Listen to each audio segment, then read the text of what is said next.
Hello and welcome to the interview here on France 24. My guest today is Akram Belkaïd. He's an Algerian journalist and author. Thank you very much for being with us today. Thank you for inviting me.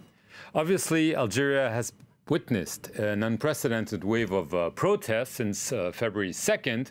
It led to the resignation of its long-standing and seriously ill president, Abdelaziz Bouteflika. Now, an interim president has been appointed, and he has called for elections on July 4th. Obviously, the protest movement is still continuing. People want more, want essentially all the regime to go. Do you think that this proposal to hold elections on July 4th is realistic? Yes, it's realistic if we take the point of view of the Algerian officials and the Algerian regime. For them, there is no need to go beyond the constitution or to change the constitution. Bouteflika is gone, is no more a president, so they need and they have to, according to the law, to organize elections before the end of July. So it's going to be within 90 days. 90 days, it's going to be the 4th of July, one day before the National Day in Algeria, which is the 5th. So it's kind of symbol too. But of course, the population, the experts, the journalists, the politicians which are in the opposition are against this. Why? Because they do understand that they need a longer transition. Because if you organize elections in only 3 months, it means that you are not going to change the system. You are not going to reform the system. And there is a big danger to have, not real elections, you don't have the transparency. I mean, the interim president, who was the head of the Senate, Abdelkader Ben Salah, yes, said the elections would be transparent. Yes. You're laughing. Yes, because it reminds me so many things in the past. We heard this kind of words in the past in Algeria so many times, and we know where it led us. I mean, in 2009, we had the promise that the elections would be transparent, honest, and that with the fair rules for everyone. But the situation has changed. I mean, the regime was forced to retreat. The president couldn't run again. He resigned. Yes, of course. This is a fact, and it's a kind of victory for the street, for the Algerian. But in the same time, I do think that if we would like to have serious elections where any party could have fair chances, we need more than 3 months. We have to reform deeply the administration. We have to change the lists. We have to build an institution, an independent institution that would cover and have a complete view on the organization of the election. At that moment, we may say that the elections are going to be transparent. Right. So obviously the pressure is continuing. Bouteflika is gone, but the head of the Senate has been there since 2002, Abdelkader Ben Salah. There's also interim prime minister, the head of the Constitutional Council. The street wants them all gone. How do you see this going?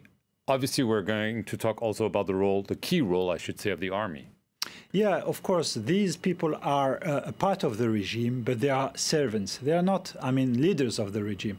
You're talking about Mr. Ben Salah. He was designed the head of the transitional parliament in 1992, just after the resign of the President Benjdid. So the street, the people are understanding that the change starts with this. They need new people, new men, new women to lead Algeria. So they are asking for maybe a union, a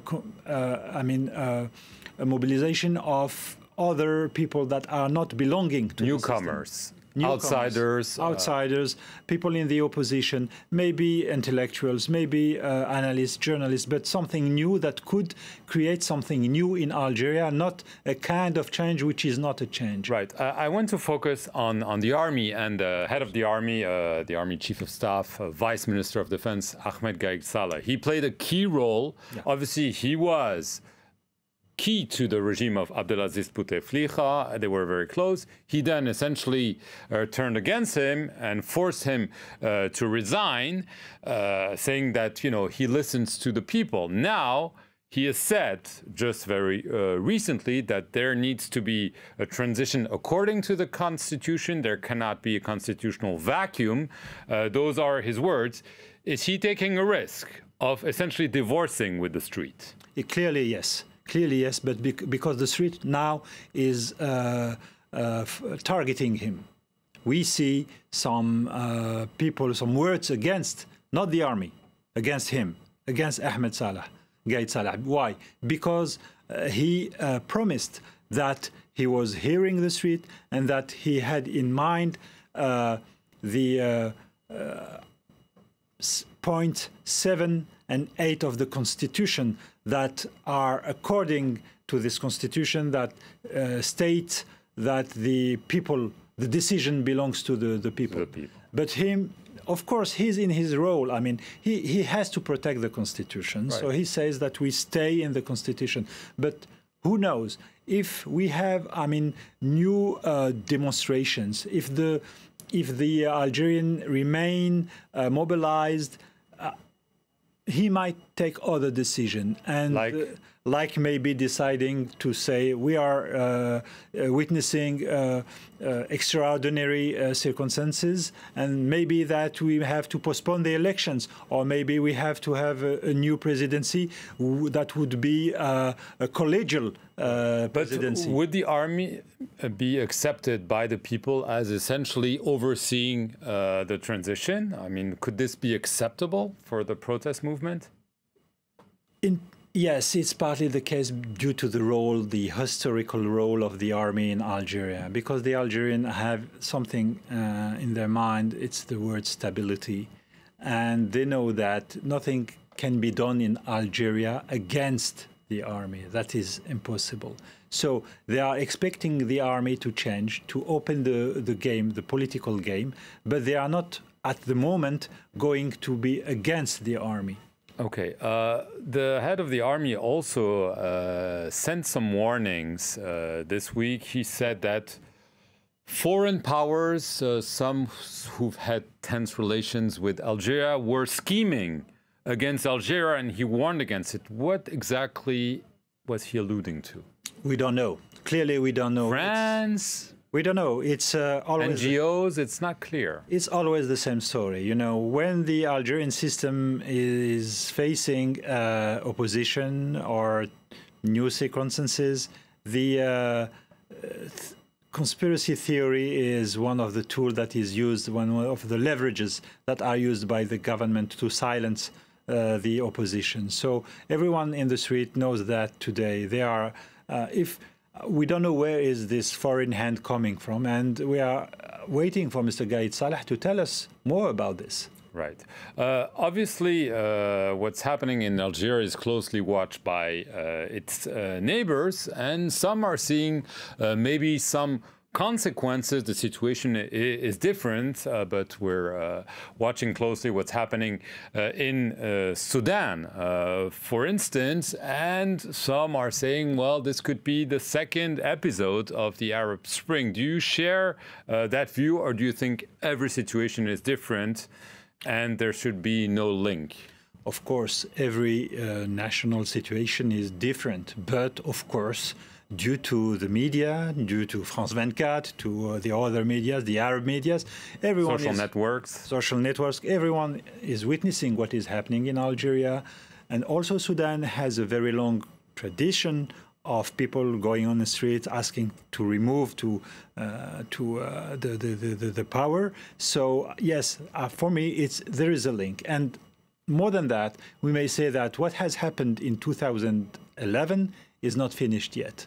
This is the second wave of what we called at that time the Arab Spring. Right, because clearly there's also the situation in Libya that's different. But do you think we could see more destabilization in countries in that region? And so we spoke lately about Mr. Gaid Salah talking about the foreign hand. For me, the main danger for Algeria and what is happening right now in Algeria, the wish for the Algerian for democracy, the main danger is coming from the Middle East and is coming from the Gulf. There are some countries in the Gulf, some monarchies that are counter-revolutionary. They don't want to see Algeria becoming a democracy. They don't want Algeria to become a symbol of democracy. They don't want it to have a kind of contagion with the other Arab countries. They is Saudi Arabia, the United Arab Emirates. That's it. Saudi Arabia and the UAE. And it's not a coincidence for me to witness what is happening in Libya today, because the decision of the Marshal Haftar to attack the West and to ask his troops to march towards Tripoli is something that creates some tension also in Algeria, because it gives a kind of warning to the Algerian army. Tomorrow the Algerian army can say, listen, we have a war coming at our boundaries in the eastern part of the countries. Let us hold the situation. Let us freeze the Hirak. Let us freeze the constitution, because we have a problem with Libya. So this is why, for me, it's not a coincidence. And many Algerians are aware about this and are witnessing the situation, are following the situation in Libya with a very close interest. Okay, thank you very much, Akram Belkaïd, for coming on the France 24 set.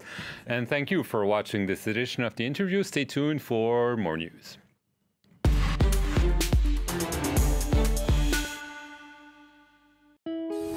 En France 24 nos esforzamos por brindar la mejor información hecha por periodistas de Latinoamérica y del resto del mundo. We look at how technology is shaping the future, and we show you the latest gadgets you can soon get your hands on. نقدم لكم الاقتصاد بطريقة مختلفة، نبسط المفاهيم والمصطلحات كي تكتمل الصورة لديكم. Aquí puedo hablar de medio ambiente, no solo de los problemas que afectan a nuestro planeta, sino también de iniciativas y soluciones que a veces no tienen espacio en televisión. La différence sur France 24, c'est l'idée du reportage. Nos grands reportages, vous ne les verrez nulle part ailleurs.